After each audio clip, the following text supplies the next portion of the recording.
Europe 1. Écoutez le monde changer. La bonne nouvelle, c'est que la décrue est amorcée. L'eau ne montera pas plus haut, mais dans le Lot-et-Garonne, de nombreux secteurs sont toujours inaccessibles. Oui, des routes inondées, des maisons accessibles uniquement en bateau. L'eau de la Garonne est montée d'un coup en milieu de semaine à Fourques-sur-Garonne. Les habitants ont dû être évacués avant le pic et c'est dans la remorque d'un tracteur qu'ils sont revenus constater les dégâts.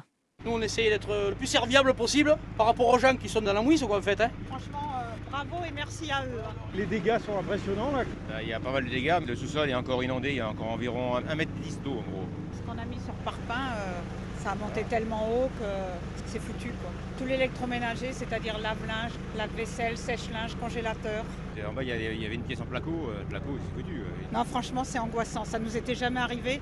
18 ans, on avait subi des petites crues qui arrivaient au portail ou dans la cour, mais pas comme ça, quoi. Voilà. Mais on a fait tellement d'aménagements, puis on a des souvenirs. C'est chez nous. Il y a de la solidarité, il y a aussi ça qu'il faut beaucoup, garder. beaucoup. Même on a plein de personnes qui nous ont dit quand il y a presque plus d'eau, vous nous appelez, on vient avec des pompes. Ça veut dire que ce week-end, vous allez bosser pour nettoyer avec de l'aide de copains, de famille. Il y a des gens De qui... copains, on a nos enfants qui vont venir, on a des copains de nos enfants qu'on connaît même pas, mais que tout de suite ils se sont appelés pour leur dire on va venir pour vos parents. Et on a des amis qui sont assez loin dans la Vienne et tout, ils ont dit on vient. Véronique et Didier, deux habitants de Fourques-sur-Garonne, au micro de notre envoyé spécial Stéphane Place. Mercredi soir, au pic de la crue, l'eau est montée jusqu'à 10 mètres.